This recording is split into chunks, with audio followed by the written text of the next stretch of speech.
The bustling streets of downtown shimmered with the glow of neon signs as a well-dressed man exited his luxury car, his polished shoes clicking against the pavement. Marcus Hale, a millionaire known for his rags-to-riches story, carried an air of authority and success. As he approached his favorite coffee shop, his gaze fell on a frail figure huddled near the entrance, a beggar woman wrapped in layers of tattered clothing, her face obscured by a worn scarf. Something about her posture, the way her thin shoulders hunched as though carrying the weight of the world, caught his attention. Her trembling hands clutched a cardboard sign that read, "Hungry and homeless. Please help." Marcus hesitated. He usually walked past such scenes without a second thought, his time and resources already allocated to carefully curated charities. But tonight, something inexplicable drew him to her. He crouched down, his tailored suit a stark contrast to her ragged appearance, and extended a crisp $100 bill. "Here," he said softly, his voice warm, yet detached. "Get yourself something to eat." The woman didn't look up. Her hand pushed the bill away with surprising strength, her voice raspy but firm. "I don't want your money." Marcus frowned. His pride stung. "I'm just trying to help. Take it." "I don't need help from someone like you," she said, her words laced with an emotion he couldn't place. Anger, pain, resentment. Her eyes finally met his and Marcus froze. Those eyes. They burned with a familiarity that sent chills down his spine, igniting memories he couldn't quite grasp. For a moment the world around them seemed to blur, the noise of the city fading into the background. Before he could speak, she added in a tone that sent shivers through him, "You think your money can fix everything, don't you? But some wounds, Marcus, go deeper than you'll ever know." His name. She knew his name. How? Marcus stared at her, his pulse quickening, a gnawing sense of unease clawing at his chest. Before he could question her, the woman stood and began to walk away, her thin frame vanishing into the crowd. Marcus remained rooted in place, gripped by a mix of confusion and dread. Who was she? And why did her voice carry the weight of a secret he was terrified to uncover? If you enjoy stories like these, press subscribe. It really means the world to me. Marcus Hale sat in his penthouse apartment, the floor-to-ceiling windows offering a sweeping view of the glittering city skyline. He had come a long way from the cramped one-bedroom apartment where he'd grown up with his single mother. As the CEO of Hale Industries, a conglomerate spanning tech, real estate, and luxury goods, Marcus epitomized the American dream, a man who had turned nothing into everything. But beneath the polished veneer of his success lay an unrelenting emptiness.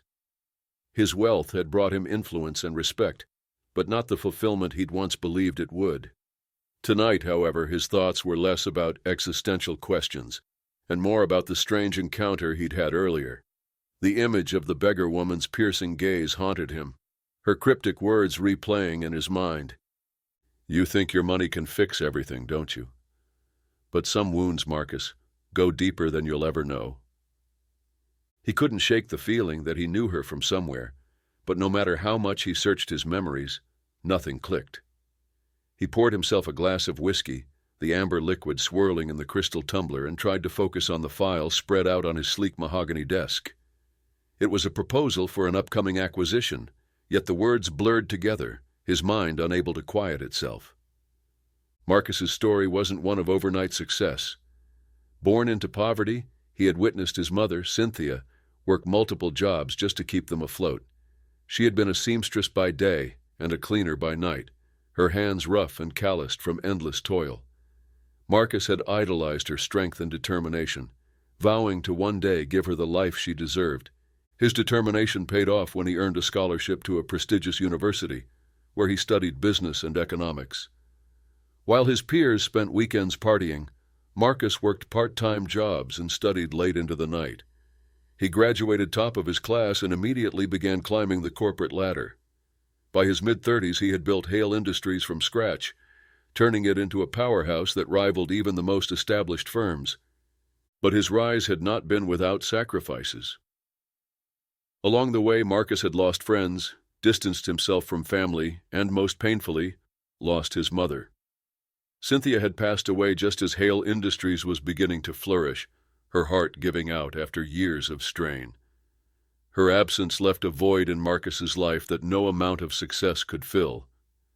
Despite his wealth, Marcus remained guarded and private, his social circle limited to business associates and the occasional romantic partner. He avoided looking back, preferring to keep his focus on the future. But tonight, the beggar woman's words had opened a door he thought he'd locked forever. Marcus picked up his phone and scrolled through his contacts. He hesitated before dialing his assistant Ellen, a sharp and efficient woman who had been with him since the early days of Hale Industries. "Ellen," he said when she answered, her voice crisp even at this late hour, "I need you to do something for me." "Of course, Mr. Hale. What is it?" "There's a woman, homeless, I think. She was outside the Parati Cafe on 5th Street tonight. Find out who she is." There was a pause, and then Ellen replied, "I'll see what I can do." "Thank you," Marcus said, ending the call. He placed the phone on the desk and leaned back in his chair, staring at the ceiling. Who was she? And why had her words struck such a nerve? The following morning, Marcus arrived at Hale Industries, his focus sharper, but his mind still unsettled. The sleek glass building reflected the morning sunlight, a beacon of his success. Employees greeted him with polite nods as he strode through the lobby, his tailored suit and commanding presence exuding authority. By midday, Ellen appeared in his office, a folder in hand. "Mr. Hale," she said, placing the folder on his desk, "I found some information on the woman." Marcus opened the folder, his brow furrowing as he scanned the contents. The woman's name was Maria, and she had no known address. Her background was murky, but what little Ellen had uncovered was troubling. Maria had once been a nurse at St. Vincent's Hospital, but she'd disappeared from public records about 15 years ago. Her life seemed to have unraveled after a tragedy that wasn't fully detailed in the documents. "Why would someone like her end up on the streets?" Marcus murmured, more to himself than to Ellen. "I'm not sure," Ellen replied. "But there's something else. She's been seen near the shelter on Maple Avenue. They might know more." Marcus nodded, his mind racing. "Thank you, Ellen. That will be all." As Ellen left, Marcus leaned back in his chair, staring at the folder. Maria's story felt incomplete, as though the most crucial pieces were missing. And yet, he couldn't shake the feeling that her presence in his life wasn't a coincidence. That evening, Marcus decided to visit the shelter. Dressed down in a simple jacket and jeans, he hoped to avoid drawing attention.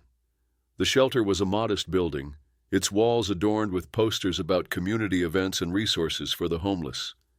Inside, the air was warm, filled with the hum of conversation and the clatter of dishes from the small kitchen. Marcus approached a volunteer, a young man with a friendly demeanor. "Excuse me," he said, his voice low. "I'm looking for someone. Maria. I heard she comes here sometimes." The volunteer hesitated, his brow furrowing. "Maria? Yeah, I've seen her around. She's a little guarded, doesn't talk much. Why are you looking for her?" "I just want to help," Marcus said, his tone earnest. "Do you know where I can find her?" "She comes by for meals in the evenings," the volunteer said. "Usually keeps to herself in the corner." "No." Marcus thanked him and left the shelter, his heart heavy with a mix of anticipation and dread. Who was Maria? And why did it feel like she held the key to something he wasn't ready to confront? The following evening, Marcus returned to the shelter, his nerves taut as a bowstring. He hadn't felt this uncertain in years, not since his early days as a struggling entrepreneur pitching investors who doubted his vision. But this wasn't a business meeting, it was something far more personal. The shelter was busier tonight, the cold weather driving more people inside. Marcus scanned the room, his eyes landing on a frail figure sitting at a corner table. Maria. She was hunched over a cup of soup, her long, graying hair falling in tangled strands around her face. Her clothes were a patchwork of mismatched layers, and her thin hands trembled slightly as she lifted the spoon to her lips. Marcus approached cautiously, unsure of what to say. He cleared his throat softly, and Maria's head snapped up, her sharp, wary eyes meeting his. For a moment neither of them spoke, the air between them charged with tension. "Maria?" Marcus said finally, his voice low but steady. She narrowed her eyes, her grip tightening on the cup. "Who are you? What do you want?" "My name is Marcus Hale," he said, pulling out a chair and sitting across from her. "We met briefly outside the cafe a few nights ago." Maria's expression remained guarded, but there was a flicker of recognition in her eyes. "What do you want from me?" I wanted to help," Marcus said. The words felt insufficient, almost absurd. He wasn't even sure what he meant by them. Maria scoffed, a bitter smile tugging at her lips. "Help? What makes you think I need your help?" Marcus hesitated, searching for the right words. "Because no one should have to live like this," he said finally.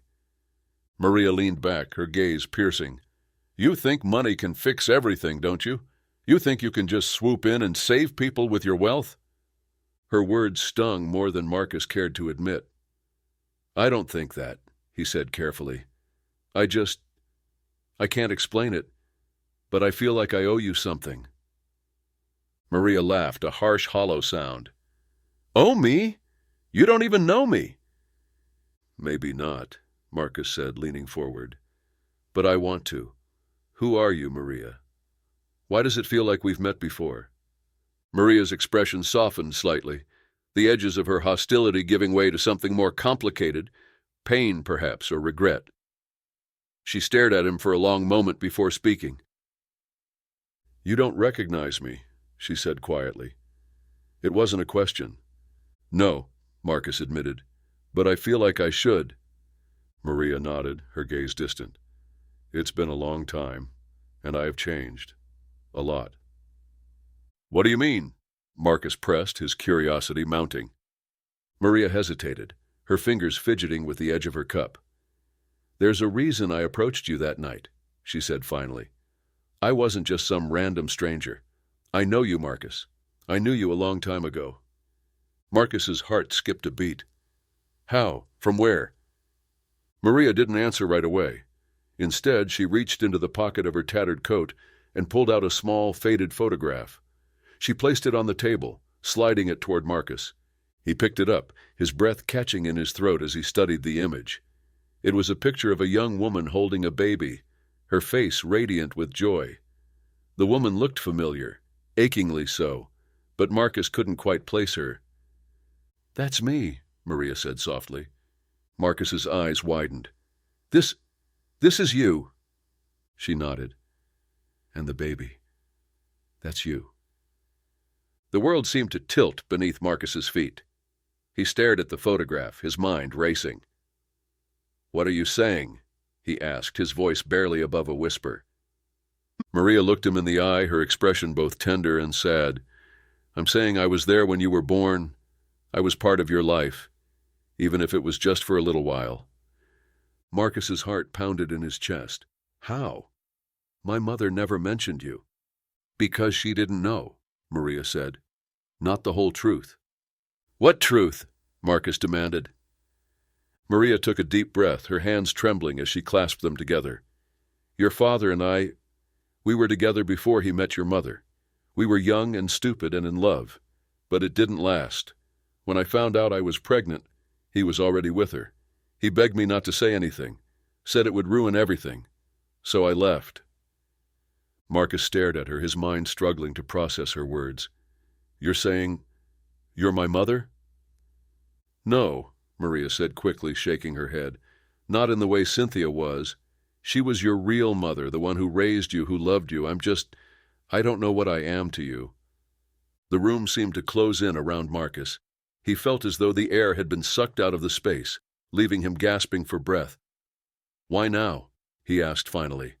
"Why tell me this after all these years?" Maria's eyes filled with tears. "Because I couldn't keep it to myself any longer," she said, "and because you deserve to know the truth, even if it changes nothing." Marcus's hands shook as he set the photograph down. "You disappeared for all these years, and now you show up out of nowhere expecting what? Forgiveness? Redemption?" "No," Maria said softly. "I don't expect anything. I just wanted you to know." For a long moment, neither of them spoke. The silence between them was heavy, charged with emotion. Finally, Marcus stood, slipping the photograph into his pocket. "I need time," he said, his voice tight. "I need to think." Maria nodded, her eyes downcast. "Take all the time you need," she said. As Marcus walked out of the shelter and into the cold night, his mind was a whirlwind of confusion and anger and something else, something he couldn't quite name. The past he had buried so carefully was unraveling before his eyes, and he wasn't sure he was ready for what lay beneath. Marcus returned home that night feeling as though the ground had shifted beneath him. His penthouse apartment, usually a sanctuary of calm and order, now felt cold and alien. He poured himself a glass of whiskey, the amber liquid trembling in the glass as he set it down on the table. The photograph Maria had given him sat nearby, the smiling young woman and the baby staring back at him like ghosts from a forgotten past. He had always thought he knew who he was. His mother, Cynthia, had been a rock in his life, supportive, loving, always encouraging him to dream big. His father had been distant but not absent, a figure who loomed large with expectations rather than affection. And now, Maria had thrown a wrench into the narrative he'd built for himself. If her story was true, it meant his father had lied to him and to Cynthia. It meant he had another connection to a woman he barely remembered, a woman who had sacrificed everything for reasons he couldn't yet comprehend. Unable to sleep, Marcus sat at his desk and opened his laptop. He began searching for anything he could find about Maria. She was a ghost in the digital world. No social media presence, no records, nothing. The only trace of her existence was tied to shelters and aid programs, her name appearing occasionally in donation logs or volunteer lists. She was living in the shadows, a far cry from the glamorous, high-powered world Marcus inhabited. As the hours ticked by, Marcus found himself scrolling through old family photos. He zoomed in on a picture of his father, taken when Marcus was just a boy. His father's smile was wide but strained, his arm draped over Cynthia's shoulder. Marcus scrutinized the image, searching for any sign of the man who could have carried such a secret. Did his father's eyes betray guilt, regret, or was he simply a man who had chosen to bury his mistakes, hoping they would never resurface? The next morning, Marcus decided he needed answers. He cleared his schedule, ignoring the string of emails and texts from his assistant, and drove to his father's estate on the outskirts of the city. The sprawling property with its manicured lawns and towering gates was a stark reminder of the privilege Marcus had been born into. Yet for all its grandeur, the house felt hollow, a monument to a life built on ambition rather than love. His father, Richard Hale, greeted him in the study. The older man was still imposing despite his years, his sharp features softened only slightly by age. He was seated in a leather armchair, a book resting on his lap, his piercing gaze fixed on Marcus as he entered the room. "This is an unexpected visit," Richard said, his voice measured. "What brings you here?" Marcus didn't waste time with pleasantries. He pulled the photograph from his pocket and placed it on the desk in front of his father. Richard's expression didn't change immediately, but Marcus saw the flicker of recognition in his eyes. "Do you know who this is?" Marcus asked. Richard's jaw tightened. He leaned forward, picking up the photograph and studying it in silence. When he finally spoke, his voice was low, almost a whisper. "Where did you get this?" "From her," Marcus said. "From Maria." Richard's hand trembled slightly as he set the photo down. He didn't meet Marcus's gaze. "I see." "You see?" Marcus snapped. "That's all you have to say? You lied to me, to Mom, for my entire life."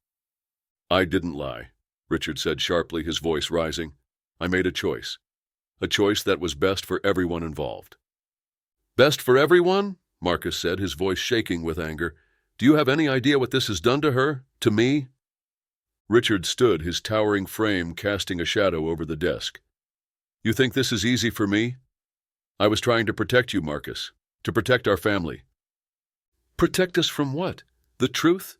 Marcus shot back. Richard's face hardened. "Maria and we were young, naive. When she told me she was pregnant, I panicked. I had just started seeing your mother.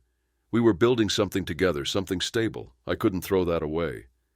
"So you threw her away instead," Marcus said bitterly. Richard didn't respond immediately.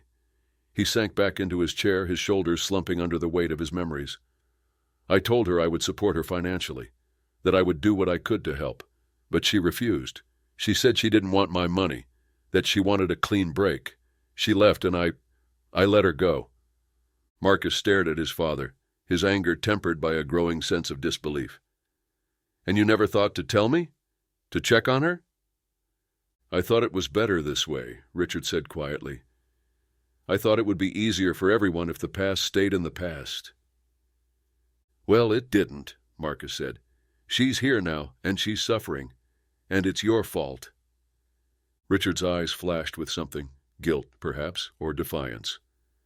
"I can't change what happened, Marcus. But I can tell you this. Your mother didn't know. She didn't deserve to bear the burden of my mistakes."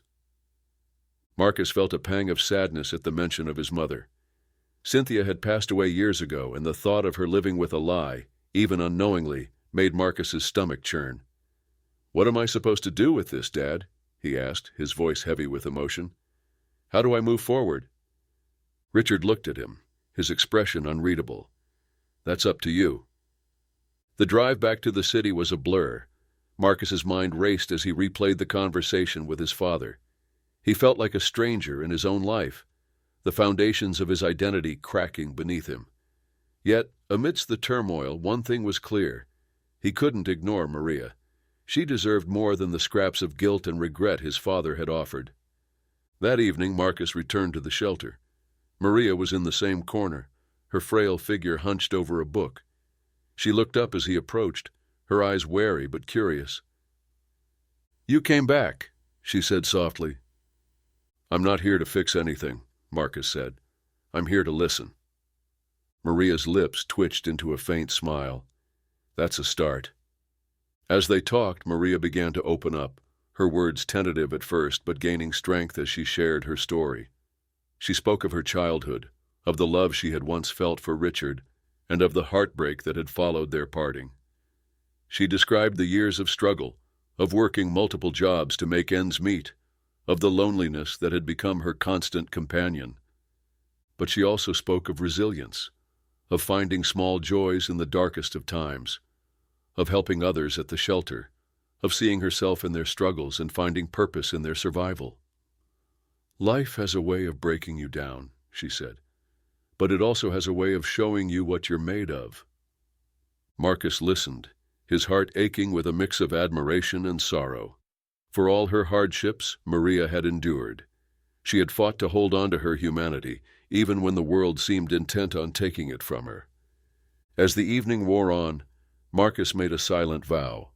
He couldn't erase the past, but he could honor it. And he could honor Maria, not just as a part of his story, but as a person in her own right. The next morning, Marcus woke with a sense of clarity he hadn't felt in days. His conversation with Maria had left an indelible mark on him. She had been through unimaginable pain and hardship, yet she still carried herself with quiet dignity. She wasn't asking for pity or handouts. She was asking to be heard, to have her truth acknowledged. Marcus decided to return to the shelter, this time with more than just a listening ear.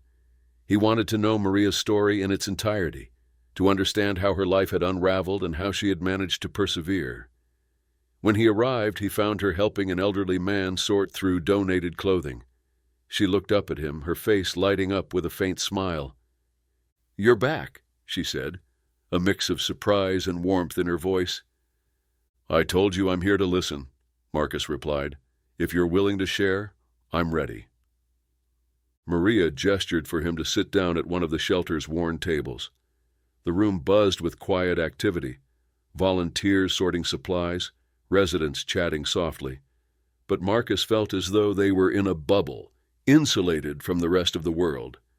Maria took a deep breath and began. "I grew up in a small town," she started. "Life wasn't easy, but it was simple. My parents worked hard, and they taught me to do the same. When I met Richard, I thought I'd found my way out of the life I'd always known. He was charming, ambitious, and so full of dreams. I fell for him completely." Her voice grew softer, tinged with nostalgia. "When I found out I was pregnant, I was terrified but excited. I thought we'd face it together. But Richard, he wasn't ready. He told me he had other plans, bigger plans, and that a child didn't fit into them. He offered me money, told me I could use it to start over, but I didn't want his money. I wanted him." Maria paused, her hands trembling slightly as she clasped them together. "When he walked away, I felt like my entire world had collapsed. But I had my son, Daniel, and he gave me a reason to keep going. He was my everything." Marcus leaned forward, his heart aching for the woman in front of him. "What happened to Daniel?" he asked gently. Maria's eyes filled with tears. "He was a bright, kind boy. He loved to read, to explore. But life was hard for us. I worked long hours at low-paying jobs just to keep a roof over our heads. One winter he got sick, pneumonia. I couldn't afford the medical bills. I tried everything, begged for help, but it wasn't enough. Her voice broke, and she covered her face with her hands. Marcus felt a lump rise in his throat. He reached out, placing a comforting hand on Maria's arm. "I'm so sorry," he said, his voice thick with emotion. "No one should have to go through that." Maria wiped her eyes, composing herself. "After Daniel passed, I felt like I had nothing left to live for. But I realized that there were so many others out there struggling just like I had. I started volunteering at shelters, trying to make a difference, even if it was small. It gave me a sense of purpose." Marcus was struck by her resilience. Despite everything she had endured, she had found a way to turn her pain into something meaningful. "You've done so much for others," he said. "But who's been there for you?" Maria shrugged, a faint smile playing on her lips. "I've learned to rely on myself. People like you," she added, her tone turning sharper, "don't understand what it's like to fight for every scrap of dignity. You don't know what it's like to be invisible." Her words stung, but Marcus knew she was right. He had lived a life of privilege, insulated from the struggles Maria had faced. Yet, her story had awakened something in him, a desire to bridge the gap between their worlds. "I want to help," Marcus said firmly. "Not just with money, but with real change. Tell me what you need, and I'll do whatever I can." Maria studied him for a long moment, her gaze searching. "Why now?" she asked. "Why do you care?" "Because I should have cared sooner," Marcus admitted. "Because I want to make things right." Over the next few days, Marcus immersed himself in Maria's world.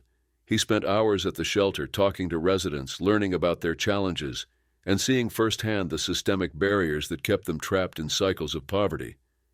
He met volunteers who worked tirelessly with limited resources, their passion and dedication inspiring him. Maria was initially skeptical of his intentions, but as she watched him roll up his sleeves and join the efforts, her walls began to come down. Marcus wasn't just throwing money at the problem, he was listening, learning, and taking action. One evening, Maria and Marcus sat outside the shelter, the city lights twinkling in the distance. "You've surprised me," Maria said, her tone softer than before. "I didn't think someone like you would stick around." Marcus smiled faintly. "I didn't think I would either, but meeting you has changed me. You've shown me a side of life I've never really understood." Maria shook her head. "I didn't show you anything. You chose to see it. That's the difference."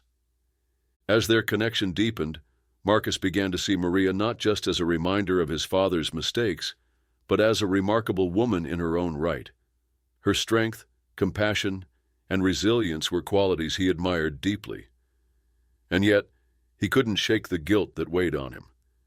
He felt responsible, not for Richard's actions, but for the privilege that had blinded him to the struggles of others. Driven by this guilt, Marcus devised a plan. He reached out to his network of wealthy friends and business associates, organizing a fundraiser for the shelter. He used his influence to secure donations, not just of money but of services, health care, legal aid, job training. The response was overwhelming, and within weeks the shelter was transformed. Maria was hesitant to accept the help at first, but Marcus assured her that this was just the beginning. "You've given so much to others," he said. "It's time someone gave back to you." As the shelter flourished, so did Marcus's sense of purpose. For the first time in his life, he felt like he was using his privilege for something meaningful. But amid the progress, a question lingered in his mind. Could he ever truly atone for his father's actions? And more importantly, could he build a future where Maria and others like her wouldn't have to fight so hard just to survive? The answers wouldn't come easily, but Marcus was determined to find them. And as he looked at Maria standing tall and proud despite everything she had endured, he knew one thing for certain. She had changed his life as much as he had tried to change hers. The fundraiser was a dazzling success. Marcus had pulled every string he could, inviting philanthropists, business moguls, and influential figures from across the city. The venue, a grand ballroom adorned with glittering chandeliers and opulent decor, was a stark contrast to the humble shelter Maria called home. Yet, the night was not just about wealth. It was about the stories that had moved Marcus to action. Maria had been hesitant to attend, feeling out of place in such an extravagant setting. But Marcus had insisted, saying her voice was the most important one in the room. Clad in a simple yet elegant dress loaned to her by a shelter volunteer, she stood near the entrance, clutching a glass of water and scanning the crowd with wary eyes. Marcus approached her with a reassuring smile. "You belong here just as much as anyone else," he said. "More, actually." Maria's lips twitched into a faint smile, though her unease didn't fade entirely. "I'm not used to this kind of attention," she admitted. "It feels overwhelming." "Just be yourself," Marcus encouraged. "You've already inspired me. Now it's time to inspire them." As the night progressed, Marcus delivered a heartfelt speech about his experiences at the shelter and the people he had met. He spoke of Maria's resilience, though he didn't mention her name directly, and the lessons she had taught him about empathy and action. The audience responded with applause, their interest piqued by his genuine passion. When the time came for Maria to speak, she hesitated, gripping the edges of the podium as though it might anchor her in place. The murmurs in the room faded as she began, her voice steady despite the fear knotting her stomach. "I'm not here to tell you a sob story," she said, her gaze sweeping over the crowd. "I'm here to tell you the truth. Poverty isn't just about lack of money. It's about lack of opportunity, lack of support, lack of hope. And it's not something you escape from easily. I've seen brilliant people crushed by systems that were never designed to help them. I've seen children with so much potential lose it all because they didn't have someone to believe in them." Her words hung in the air, heavy with emotion. The people at the shelter aren't just statistics. They're human beings with dreams, struggles, and stories worth hearing. They're not asking for charity. They're asking for a chance. The room erupted into applause, and Marcus felt a surge of pride. Maria had captivated the audience, her authenticity cutting through the opulence surrounding them. As she stepped down from the podium, several guests approached her, offering words of encouragement and pledges of support. For the first time in a long time, Maria felt seen. But the night wasn't without its shadows. As the event wound down, Marcus spotted a familiar figure near the bar. It was Richard, the father he had spent years trying to distance himself from. Dressed in an impeccably tailored suit, Richard exuded the same charisma that had once made him a formidable businessman. Yet, Marcus couldn't ignore the icy knot in his stomach as their eyes met. "Marcus," Richard said smoothly, approaching with a glass of champagne in hand. "Quite the event you've put together. I'm impressed." Marcus's jaw tightened. "What are you doing here?" he asked, keeping his voice low. Richard raised an eyebrow, feigning innocence. "I was invited, of course. It seems my son has been making waves in the philanthropic world. I couldn't miss the opportunity to see it for myself." "This isn't about you," Marcus said firmly. "It's about the people we're trying to help." Richard chuckled, a sound that grated on Marcus's nerves.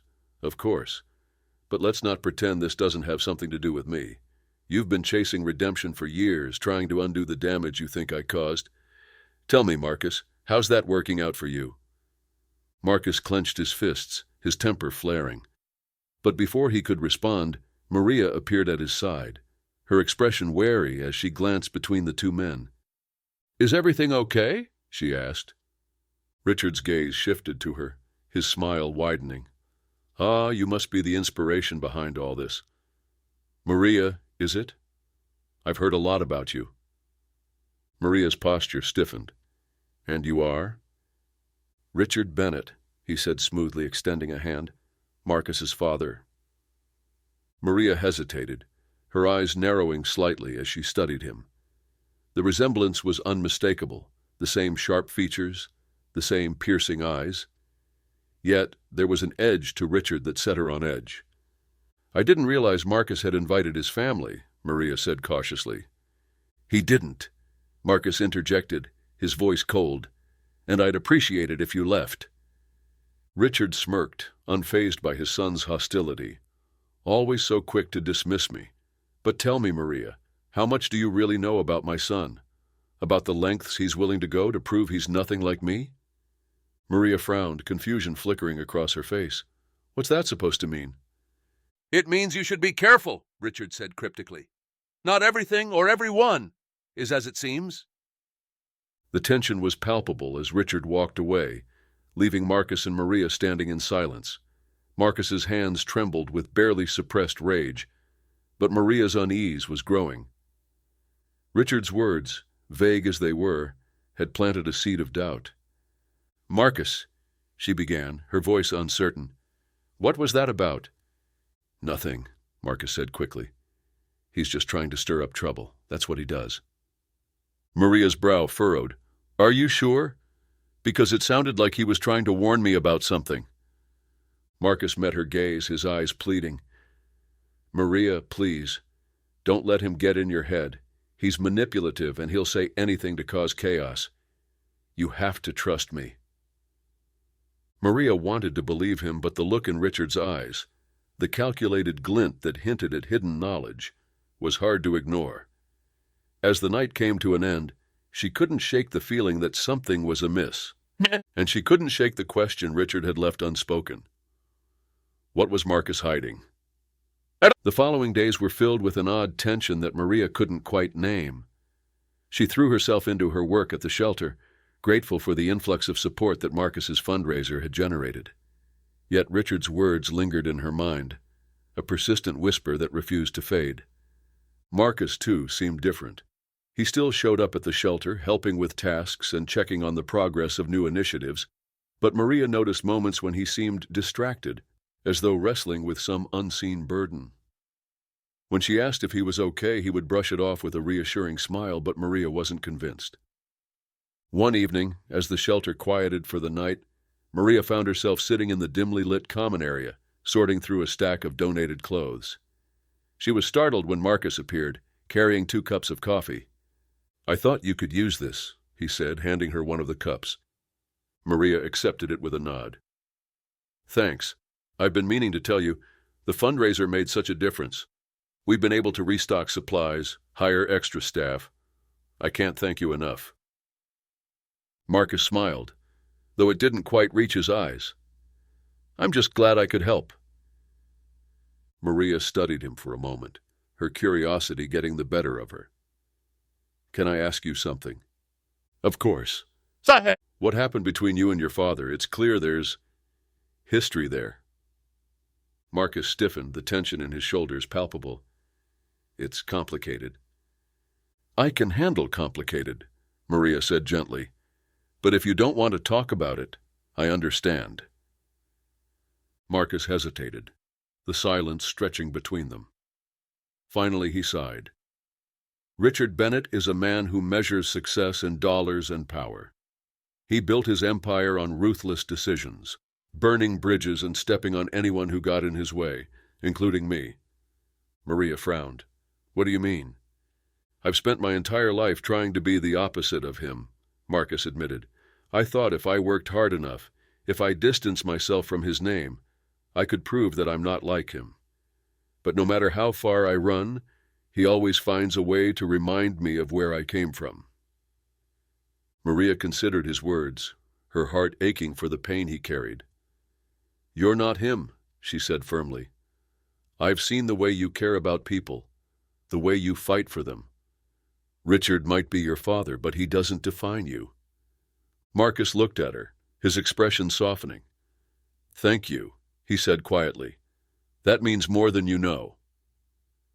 But despite Maria's reassurances, doubt continued to creep in. Richard's cryptic warning had shaken her, and she couldn't ignore the nagging feeling that there was more to the story.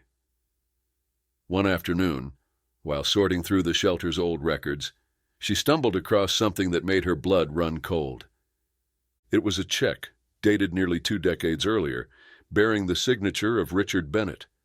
The amount was substantial, and in the memo line, a chilling note. "Final payment, Maria Alvarez."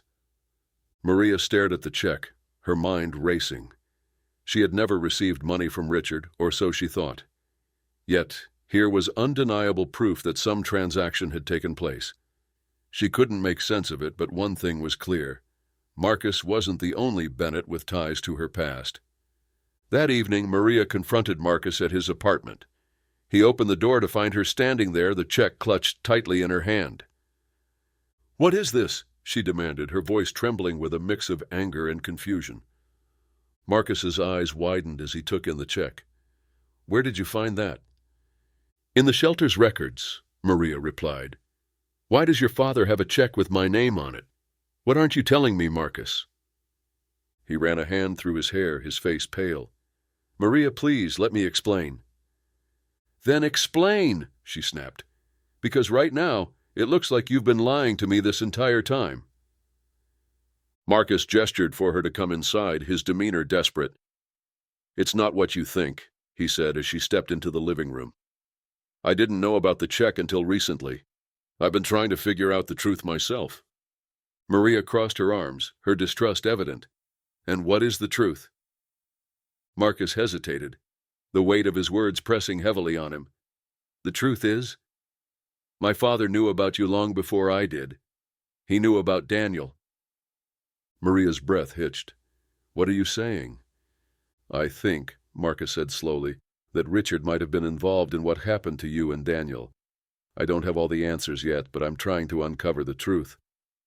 Maria's knees felt weak, her mind struggling to process his words.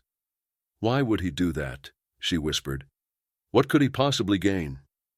"I don't know," Marcus admitted, his voice filled with regret. "But I promise you, Maria, I'm going to find out." The revelation sent Maria spiraling. She couldn't reconcile the image of Marcus, the man who had shown her compassion and understanding, with the possibility that his family had played a role in her suffering. She wanted to believe him, to trust that he was on her side, but the shadows of the past were too dark to ignore. The days that followed were a blur of anger and confusion. Maria avoided Marcus, focusing on her work at the shelter and trying to make sense of the pieces that didn't fit. But no matter how hard she tried, she couldn't shake the feeling that she was being watched, that someone, maybe even Richard himself, was pulling the strings behind the scenes. When Marcus finally tracked her down, she was sitting alone on a bench outside the shelter, her face drawn with exhaustion. "Maria," he said softly, taking a seat beside her, "I need you to know that I'm on your side. Whatever my father did, I'm going to make it right." Maria looked at him, her eyes filled with pain. "I want to believe you," she said, "but I don't know if I can." "You don't have to trust me," Marcus replied, "but trust that I care about you. Trust that I won't stop until we have the truth." The stage was set for a confrontation that would shatter the fragile peace they had found. Maria's world was unraveling, and the answers she sought were closer than she realized. But with every revelation, the question loomed larger. Could she survive the truth? And would Marcus's promises be enough to hold them together when everything else fell apart? Maria's world felt as if it were collapsing. The discovery of the check, the revelation about Richard's potential involvement in her past, and Marcus's desperate attempts to reassure her all mingled into a storm of confusion and mistrust. She walked through the shelter like a ghost, going through the motions but feeling detached from her surroundings. The laughter of the children and the chatter of the volunteers sounded muffled, as though coming from far away. It wasn't until one of the children tugged at her sleeve that Maria snapped back to the present. "Miss Maria, are you okay?" a young boy named Liam asked, his big, curious eyes peering up at her. Maria forced a smile, kneeling to meet his gaze. "I'm okay, Liam. Thank you for asking." But she wasn't okay. She needed answers, and she knew she couldn't wait for Marcus to uncover them on his own. Richard Bennett was a man of influence, someone who wielded power with a heavy hand. If he had indeed been involved in her past, he wouldn't hesitate to bury the truth to protect himself. Maria realized she had to take matters into her own hands. That evening, Maria sat in her small apartment, the check Richard had written spread out on the coffee table in front of her. Her laptop sat open, the screen glowing with a search engine query. Richard Bennett scandal. Article after article appeared, most of them lauding his business achievements or detailing his high-profile charity events. But Maria wasn't interested in the polished version of Richard. She dug deeper, clicking through lesser-known sources, blogs, and obscure financial records. Hours passed, the screen reflecting in her tired eyes. She finally stumbled upon an old article buried deep within the search results. It was from a small-town newspaper dated nearly 20 years ago. The headline read, "Prominent businessman accused of coercion in land deal." Maria's pulse quickened as she skimmed the article. It detailed allegations that Richard had strong-armed a local family into selling their property under duress. The family, the Alvarezes, had claimed they were threatened with fabricated legal troubles if they refused to sell. The name hit Maria like a thunderbolt. Her family name. She read the article 3 times, her hands shaking. The story was incomplete, vague on the details, but it confirmed her growing suspicion. Richard Bennett had crossed paths with her family long before Marcus had appeared in her life. And it hadn't been a coincidence. The next day, Maria confronted Marcus again, this time with the article. She found him at the shelter, organizing donations with the other volunteers. He looked up as she approached, the tension in her posture instantly putting him on edge. "Marcus, we need to talk," she said, her voice cold and firm.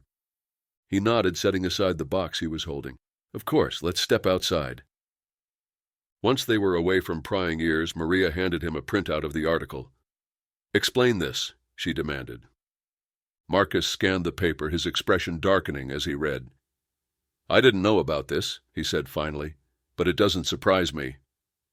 Maria crossed her arms, her patience wearing thin. "How could you not know? It's your family, Marcus, your father, and it's not just some random land deal, it's my family. My name is right there." "I understand how this looks," Marcus said, his voice calm but strained. "But I swear to you, Maria, I had no idea. My father has always operated in the shadows, doing whatever it takes to get what he wants. I distanced myself from him for a reason." Maria's anger flared. "You keep saying you're not like him, but how can I believe you when you've kept me in the dark about this? What else aren't you telling me?" Marcus hesitated, the weight of her accusation settling heavily on his shoulders. "I've been trying to protect you," he admitted. "I didn't want to bring you into this mess until I had all the answers. But I see now that I was wrong. You deserve the truth." Over the next few days, Marcus and Maria worked together to piece together the fragments of the past. Marcus used his connections to access documents and records that weren't available to the public. They discovered that the land deal had been part of a larger scheme orchestrated by Richard to acquire properties for a development project. Families like Maria's had been targeted, coerced into selling their homes and livelihoods for a fraction of their worth. Maria's father, Daniel, had been one of the few to resist. He had filed a lawsuit against Richard, but the case had mysteriously disappeared from the courts. Shortly afterward, Daniel had been involved in a fatal car accident. The timing was too convenient to be a coincidence. As the pieces fell into place, Maria's anger transformed into determination. She wouldn't let Richard get away with what he had done, not to her family, not to the other victims. But as she and Marcus dug deeper, they began to realize just how dangerous their investigation had become. Late one night, Marcus received a call from an unknown number. He answered hesitantly, his heart pounding as he recognized the voice on the other end. "Marcus," Richard said, his tone icy, I've been hearing rumors about your little project, digging into things that don't concern you. I suggest you stop before you get yourself into trouble. Marcus's grip tightened on the phone. You can't scare me, Richard. I'm not afraid of you. Maybe not, Richard replied smoothly. But what about Maria? Do you really think she's untouchable? Accidents happen all the time, son. It would be a shame if she got caught in the crossfire. Marcus's blood ran cold. If you so much as lay a finger on her— Relax, Richard interrupted. I'm just giving you a friendly warning. You've had a good run, Marcus. But it's time to let this go. The line went dead, leaving Marcus seething with rage. He immediately called Maria, urging her to leave the shelter and stay somewhere safe. But Maria refused, her resolve unshaken. I'm not running, Marcus, she said firmly. Not this time. If your father wants to come after me, let him. I won't let him scare me into silence. As the threats escalated, so did Marcus and Maria's determination. They began gathering testimonies from other victims of Richard's schemes, building a case that would expose him for the fraud and manipulator he was. But with every step forward, they faced new obstacles, lost records, reluctant witnesses, and constant surveillance. Maria couldn't shake the feeling that they were being watched. She often caught glimpses of unfamiliar faces lingering near the shelter, or felt the weight of unseen eyes following her every move. It was a reminder that Richard's reach was long and his resources vast. Yet amidst the fear and uncertainty, Maria found strength in her cause. For the first time in years, she felt a sense of purpose, a chance to fight back against the man who had taken so much from her. And she wasn't alone. Marcus stood by her side, his own resolve unwavering despite the growing danger. But as they closed in on the truth, Maria couldn't shake the nagging question that had haunted her from the beginning. Why had Richard targeted her family? What was it about them that had made them a threat? The answer, she suspected, would change everything. The shelter had become a fortress for Maria and Marcus, both physically and emotionally. It was the only place where they felt a semblance of control amid the chaos. Still, Maria couldn't shake the creeping anxiety that each day brought them closer to an inevitable confrontation with Richard Bennett. She spent her days poring over documents, interviewing others affected by his schemes, and trying to connect the dots that would bring his house of cards tumbling down. One evening, as Maria sorted through yet another stack of files, a volunteer burst into her office. "Maria, someone's here asking for you," the woman said, her voice laced with concern. "He says it's urgent." Maria's stomach knotted. She rose cautiously and walked toward the reception area, where a man in his early 50s waited. He was disheveled, his clothes rumpled, and his eyes bloodshot. He introduced himself as Peter Crawford, a former employee of Bennett Enterprises. "I've been following your story," Peter said, his voice trembling. "I think I can help you." Maria's skepticism was immediate. "And why would you want to help me?" she asked, her arms crossed defensively. "Because I've been carrying the weight of what I know for too long," Peter replied. "Richard Bennett isn't just a ruthless businessman. He's a criminal. I was part of his team during the Alvarez land deal. I saw everything." Maria's heart pounded as she gestured for him to follow her into her office. Marcus joined them, his expression unreadable as Peter began recounting the events of 20 years ago. According to Peter, the Alvarez family had been a significant obstacle to Richard's plans to acquire land for his ambitious development project. Richard had sent his legal team to intimidate them, threatening lawsuits and foreclosure.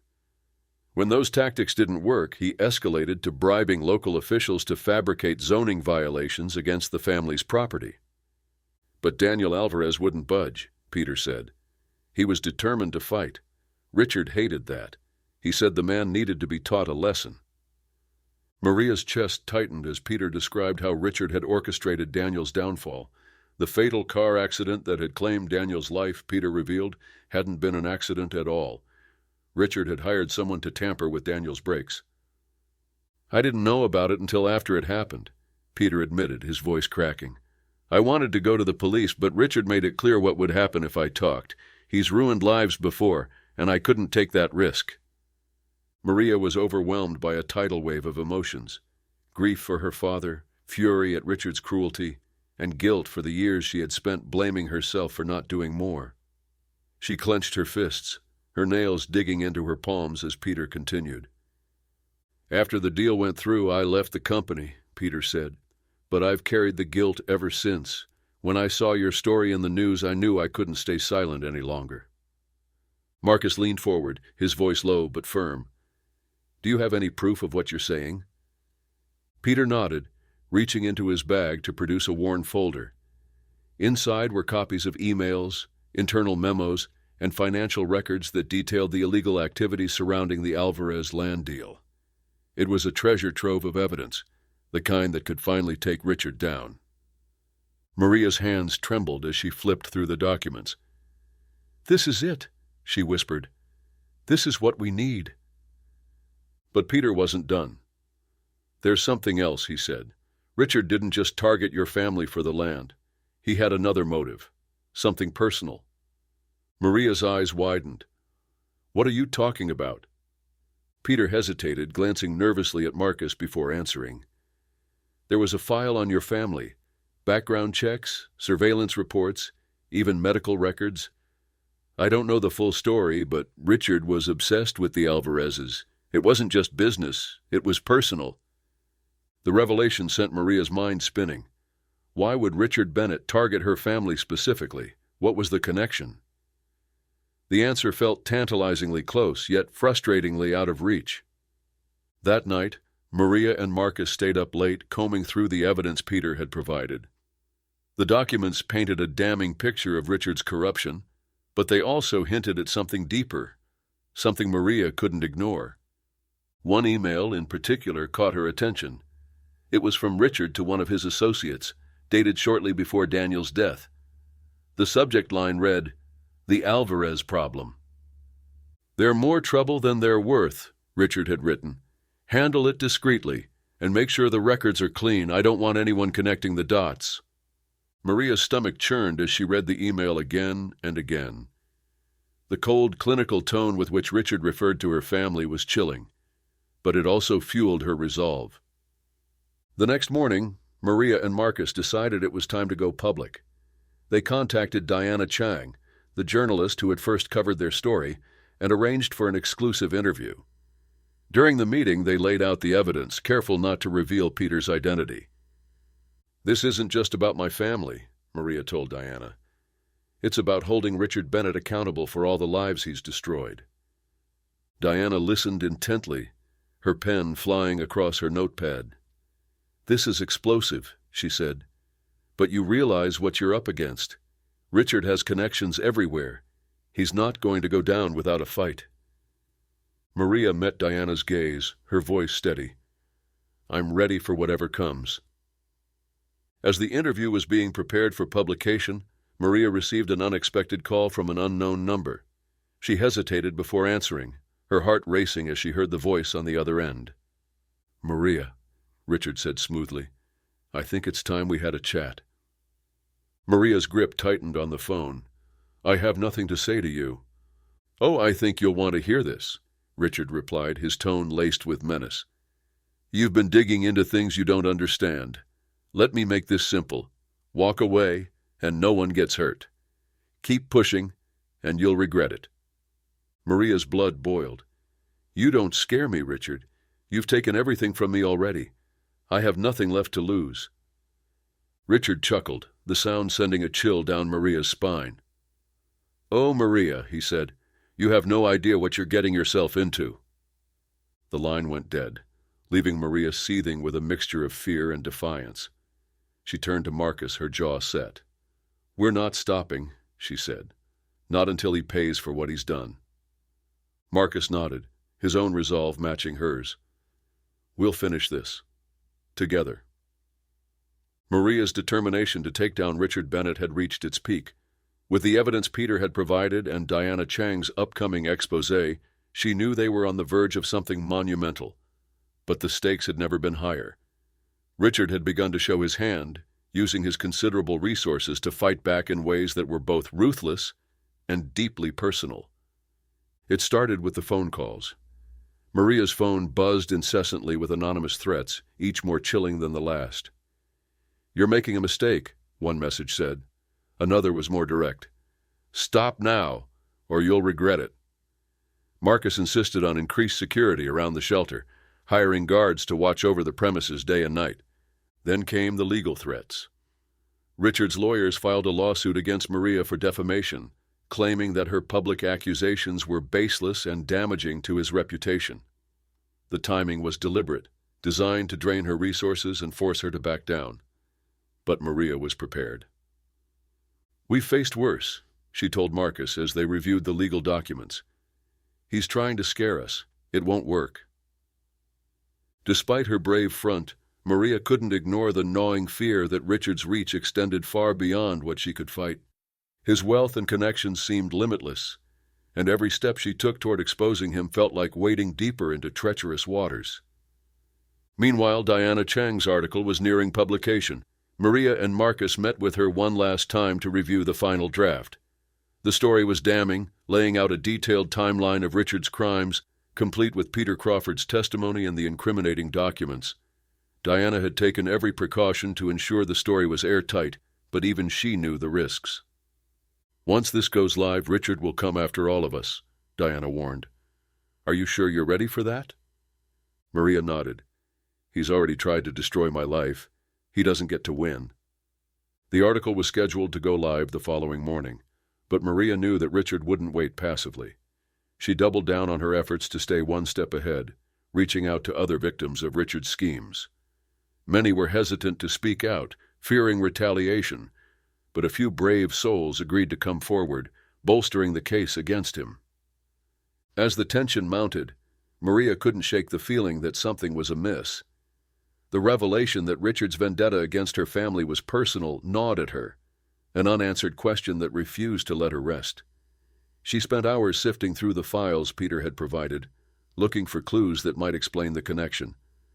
Her breakthrough came late one night, when she stumbled upon an old photograph tucked inside one of the folders. It was a black-and-white image of a group of people standing in front of a modest house.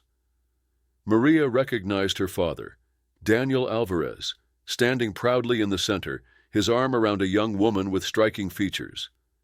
Beside them was a younger Richard Bennett, his expression guarded but unmistakable.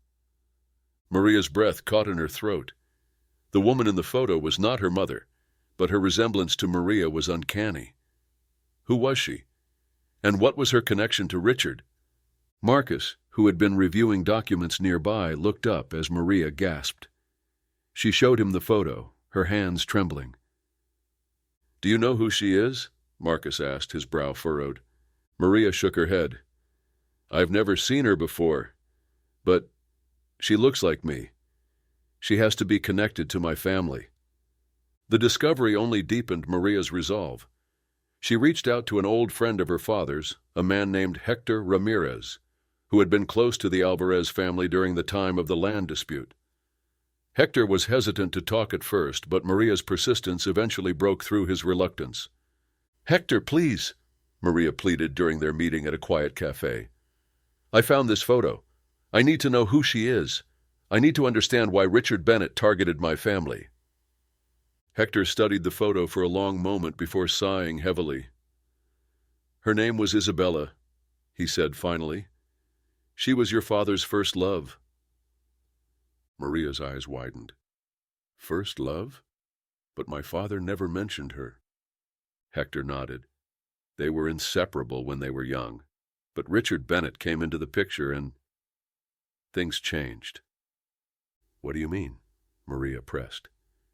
Hector hesitated, then continued. "Richard was obsessed with Isabella. He pursued her relentlessly, even though she was with your father. When she chose Daniel over him, Richard took it personally. He couldn't handle the rejection." Maria's stomach churned as the pieces began to fall into place. Richard's vendetta against her family wasn't just about business. It was about revenge. He had destroyed her family's livelihood, orchestrated her father's death, and spent decades trying to bury the truth, all because of a love triangle from years ago. As Maria processed the revelation, Marcus received an urgent phone call from Diana. "Richard's people are moving fast," she said, her voice laced with urgency. "I've been told they're trying to block the article from going live. We need to act now." Maria and Marcus rushed to Diana's office, where chaos reigned. Lawyers were on the phone, arguing with the publication's legal team, while journalists scrambled to secure backups of the story. Diana met them at the door, her expression grim. "He's threatening to sue the publication for billions if we go through with this," Diana explained. "The higher-ups are wavering." Maria's blood boiled. "We can't let him silence us," she said. "He's counting on fear to win, but we have the truth on our side." Diana nodded, but the pressure was palpable. The decision to publish rested in the hands of the publication's board, and time was running out. As the minutes ticked by, Maria's mind raced. She thought about her father, about the sacrifices he had made to protect their family. She thought about Isabella, whose love for Daniel had ignited a decades-long vendetta. And she thought about the countless others who had suffered at Richard's hands. "This isn't just about me," Maria said, turning to Marcus. "It's about all of us. We can't back down." Marcus placed a reassuring hand on her shoulder. "We won't," he said, "no matter what it takes." The tension in the room was broken by a sudden burst of activity. The board had made its decision. The article would go live, but with a disclaimer acknowledging the legal risks. "It's not perfect," Diana said, "but it's something." Maria nodded, her jaw set. "Let's do it."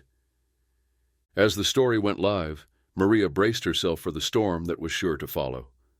Richard Bennett was a powerful man, but Maria knew that the truth was even more powerful, and she was prepared to fight for it no matter the cost.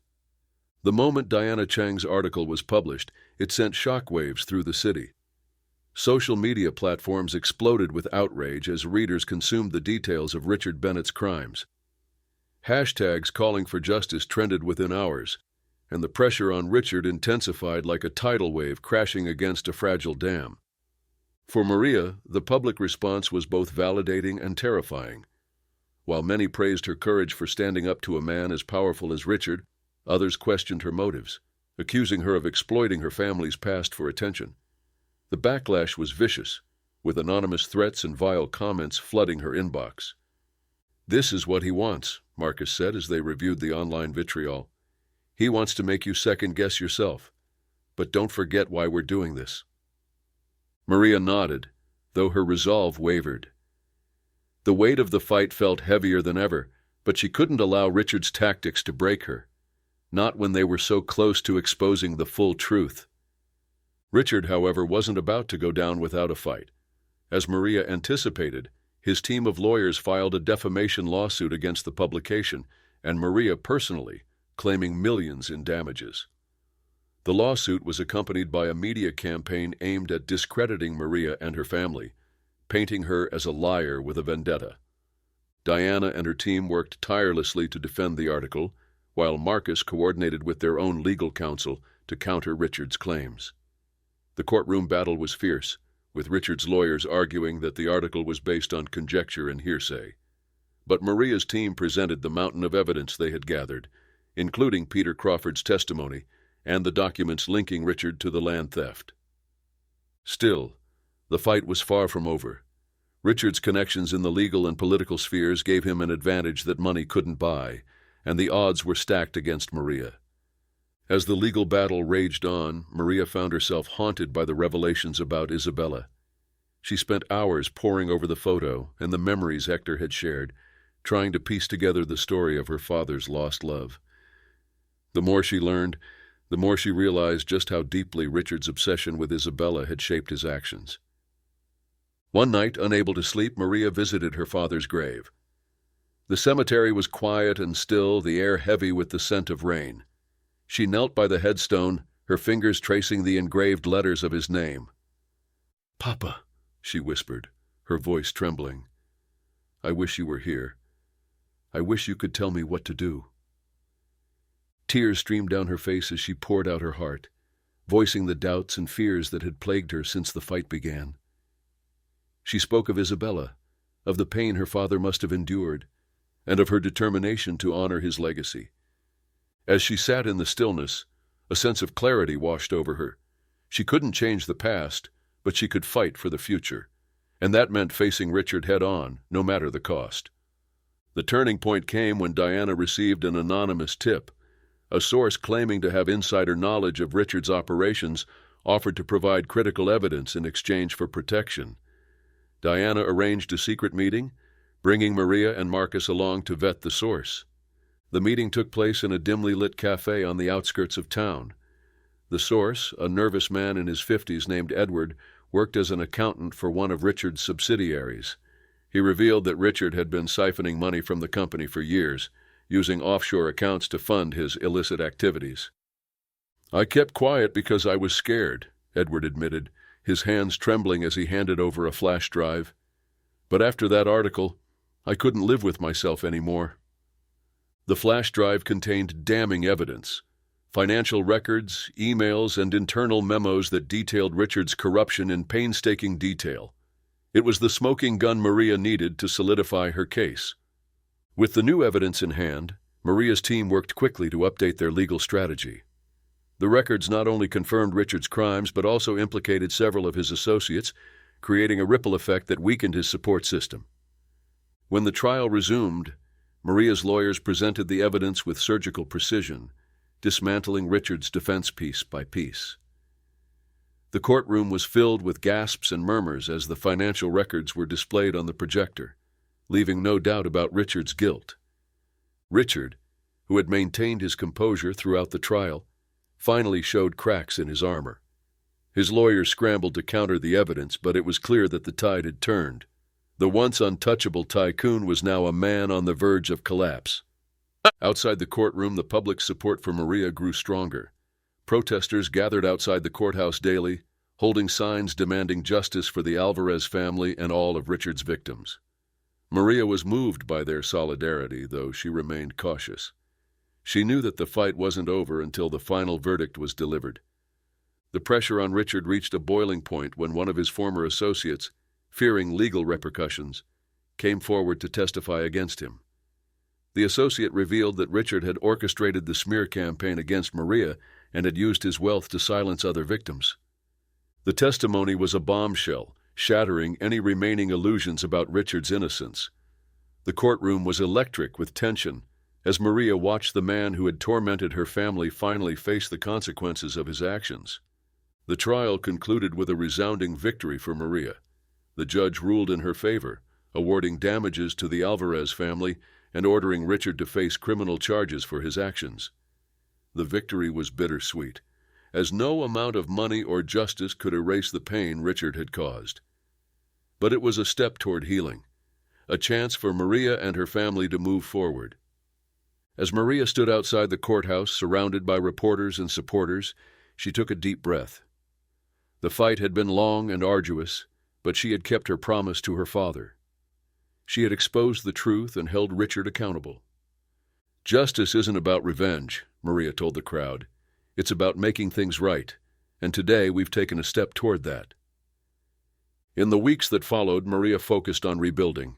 She expanded the shelter, using the damages awarded in the case to fund new programs and resources for those in need. The shelter became a beacon of hope, a place where people could find support and community in their darkest moments. Though the fight against Richard had taken a toll on her, Maria felt a renewed sense of purpose. She had faced the storm and emerged stronger, carrying forward the legacy of her family with pride. As for Richard, his fall from grace was swift and brutal. Stripped of his wealth and power, he faced years of legal battles and public disgrace. For a man who had built his life on control and dominance, the loss was devastating. Maria knew that the scars of the past would never fully heal, but she also knew that they didn't define her. She had reclaimed her story, her family's story, and turned it into a testament to resilience and courage. And as she looked toward the future, she knew that her fight for justice was only the beginning. The courtroom verdict was a pivotal moment, but it marked only the beginning of a new chapter for Maria and those who had been affected by Richard Bennett's greed. As the gavel struck, signaling justice served, Maria felt a weight lift off her shoulders, a mixture of relief and exhaustion. However, the question remained: what would come next? In the months that followed, Maria's story captured the attention of the public. News outlets hailed her as a symbol of resilience and justice. Donations poured into the shelter where Maria had been staying, allowing it to expand its services. The funds provided beds, meals, and even educational programs for those in need. Maria, however, rejected any notion of fame. She insisted the focus remain on the people the shelter served, not her personal journey. Despite the newfound support for the shelter, Maria struggled to adjust to the attention. She often found herself retreating to quieter moments, spending her days volunteering with the residents and avoiding the cameras. The quiet camaraderie of helping others gave her a sense of purpose. It reminded her of her father's philosophy, to always give without expecting anything in return. One evening, Maria found herself walking through the neighborhood near the shelter. The once familiar streets had changed since her youth, yet certain landmarks triggered memories of her father. She stopped in front of an old bakery, now shuttered, and smiled faintly. This had been a place where she and her father would share pastries on Sundays, a rare indulgence during their modest life. The memory filled her heart with warmth, even as her eyes welled with tears. Her walk led her to a park where children played on swings and laughter echoed in the crisp evening air. Sitting on a bench, Maria watched the scene unfold, reminded of simpler times. For the first time in years, she felt a glimmer of peace. She had faced the man responsible for her family's suffering and ensured he would never harm another soul. But the scars of the past were not so easily erased. Meanwhile, Richard Bennett was grappling with his own reckoning. In the sterile confines of his prison cell, he experienced a life stripped of luxury and privilege. His days were filled with monotony, punctuated by moments of deep introspection. For the first time, Richard confronted the full scope of his actions. The trial had exposed his wrongdoings, but the memories of Maria's words during her testimony haunted him. Richard found himself revisiting the idea of redemption, a concept he had scoffed at for most of his life. Yet there was a part of him that wanted to make amends, even if he couldn't undo the harm he had caused. One day he sat down with a piece of paper and began to write. "Maria," he started, his handwriting unsteady, "I know there is nothing I can say to erase the pain I've caused you and your family. But I need you to know that I see now what I couldn't see before. Your strength has forced me to confront my failures, not just as a businessman, but as a human being." The letter was an outpouring of regret, acknowledgement, and a plea for forgiveness that Richard knew he might never receive. He sealed the envelope and handed it to the prison's mailroom. Whether Maria would read it or not, he didn't know, but writing it was the first step toward facing his own demons. Maria received the letter weeks later. The sight of Richard Bennett's name on the envelope sent a wave of conflicting emotions through her. She debated whether to open it, unsure if she wanted to hear anything from the man who had caused her family so much pain. After hours of hesitation, she finally unfolded the paper and began to read. The words surprised her. They didn't absolve Richard of his actions, nor did they erase the years of suffering her family had endured. But they carried a sincerity that Maria hadn't expected. She placed the letter on her bedside table, unsure what to do with it. Could she forgive a man who had torn her life apart? Did he even deserve her forgiveness? These questions lingered in Maria's mind, challenging her understanding of justice and humanity. She didn't have immediate answers, but she resolved to focus on what she could control, her own journey and the people she could help. One evening, Maria was approached by Simone, the director of the shelter. Simone had noticed Maria's dedication and offered her a more permanent role within the organization.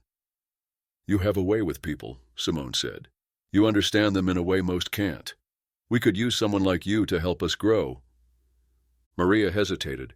Accepting the role would mean committing to a life of service, one that would likely be filled with emotional challenges. But as she looked around the shelter, seeing the families who had found refuge there, she realized this was where she was meant to be. "Okay," Maria said with a small smile. "I'm in." Her decision marked a turning point. Maria poured herself into the work, learning the ins and outs of nonprofit management while continuing to connect with the shelter's residents. Her days were long, but they were filled with purpose. She helped organize food drives, arranged workshops for job seekers, and even started a program to teach financial literacy, something her father had always emphasized. Richard's letter wasn't the only message Maria received. Over time, she began to hear from others whose lives had been affected by Bennett's corruption.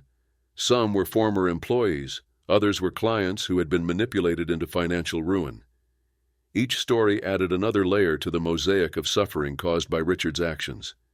Yet amidst the pain, there were stories of resilience.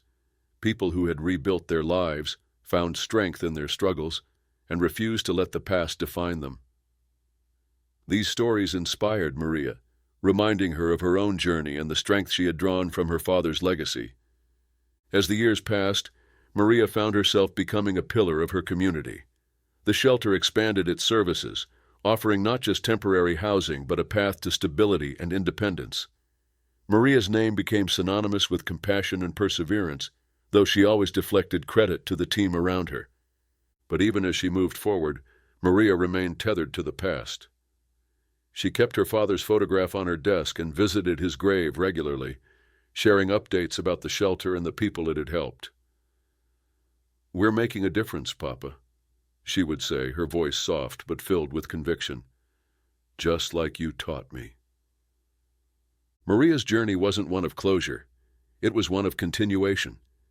The pain of losing her father and the years of hardship couldn't be undone, but they had shaped her into the woman she had become. And for that, she was grateful. In the quiet moments when the weight of her work felt overwhelming, Maria would find solace in the memories of her father's lessons.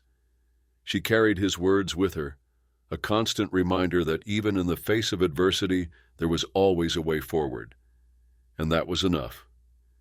The shelter was bustling with activity, its halls filled with the sounds of children laughing, volunteers chatting, and the occasional bark of a resident's dog. Maria walked through the main hallway, clipboard in hand, checking on the day's operations. Her role had evolved from a volunteer to the heart of the organization, a leader whose story inspired everyone around her. As Maria passed by the common area, she noticed a young girl sitting alone, her knees drawn to her chest. Maria approached her gently and knelt beside her. "Hi there," she said with a warm smile.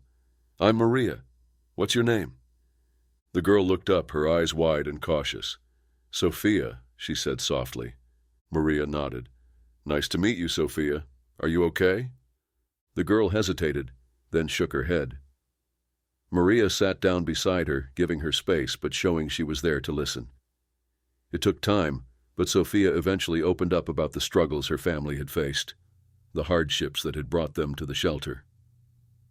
Maria listened intently, offering words of comfort and encouragement. Moments like these reminded Maria of why she had chosen this path. She saw pieces of her younger self in every resident, and it strengthened her resolve to keep fighting for them. Meanwhile, Richard Bennett's attempts at redemption were met with mixed reactions. Some people dismissed his letters and apologies as self-serving, while others saw them as genuine. From his prison cell, Richard continued to reflect on his past. He started mentoring younger inmates, sharing his story as a cautionary tale about the consequences of greed and arrogance. Richard's efforts didn't absolve him of his actions, but they allowed him to channel his remorse into something constructive. He knew he couldn't undo the damage he had caused, but he hoped to prevent others from making the same mistakes. One day, Maria received a letter from Richard's daughter, Emily. Unlike her father, Emily had never been involved in his business dealings. She had distanced herself from the family empire, choosing a modest life far removed from the corporate world. In the letter, Emily expressed her gratitude for Maria's strength and courage. "I can't imagine what you've been through," Emily wrote, "but your story has changed the way I see my father and my family's legacy. I hope one day we can meet, not to dwell on the past, but to discuss how we can create a better future." Maria was taken aback by the letter. She had never considered the ripple effects of her actions beyond exposing Richard's crimes. The idea of meeting Emily stirred conflicting emotions, but Maria decided to keep an open mind. Perhaps there was a way to turn their shared pain into something positive. Months later, Maria and Emily met at a small cafe near the shelter. The conversation was cautious at first, both women navigating the complexities of their connection.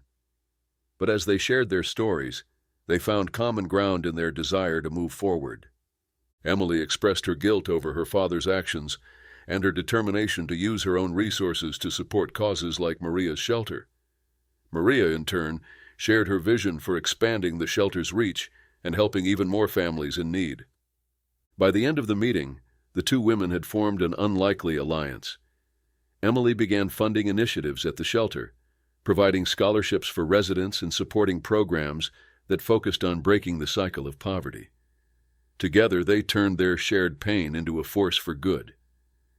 Despite these positive developments, Maria couldn't escape the lingering shadows of the past. She often found herself revisiting the letter Richard had written to her, the words etched into her memory. She had never responded to it, unsure of what she would even say. Forgiveness was a complicated thing, and Maria wasn't ready to grant it. One evening, Maria sat at her desk, staring at the letter. After hours of deliberation, she began to write. "Richard," she wrote, "I don't know if I can forgive you, but I believe in second chances. What you do with yours is up to you. I hope you use this time to make a real difference, not for your own sake, but for the people you've hurt." She sealed the letter and sent it, knowing it might not bring closure, but it was a step toward finding peace. Years passed, and Maria's impact continued to grow. The shelter expanded to multiple locations, each one a beacon of hope for those in need. Maria became a sought-after speaker, sharing her story at conferences and events. But despite her growing influence, she remained humble, always redirecting attention to the team and the residents who made the shelter what it was. One evening, as Maria walked through the original shelter, she paused in front of a wall adorned with photographs. Each image told a story: families who had found stability, children who had grown into confident young adults, volunteers who had dedicated their time to helping others. At the center of the wall was a photograph of Maria and her father, taken during one of their Sunday outings. Maria reached out and touched the frame, her heart swelling with gratitude. "We did it, Papa," she whispered. "We made a difference." Richard Bennett's life took a different path. After serving his sentence, he chose to live a quiet, solitary life, dedicating himself to philanthropy. He donated anonymously to various causes, including Maria's shelter, though he never sought recognition. He knew his contributions wouldn't erase his past, but they were his way of making amends. Richard and Maria never crossed paths again, but their lives remained intertwined through the impact of their actions. Maria's shelter flourished, becoming a symbol of resilience and compassion, while Richard's quiet philanthropy served as a reminder that even the most flawed individuals could strive for redemption. In her later years, Maria reflected on the journey that had brought her to this point. The pain of losing her father and the betrayal she had uncovered would always be a part of her, but they no longer defined her. She had built something meaningful from the ashes of her past, turning her grief into a legacy of hope. As Maria sat on a bench in the same park where she had once found solace, she watched the children playing and families laughing.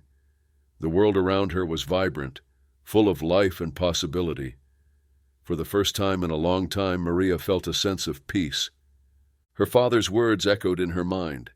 "It's not about what you take with you, it's about what you leave behind." Maria smiled, her heart full. She had left behind something extraordinary, and that was enough.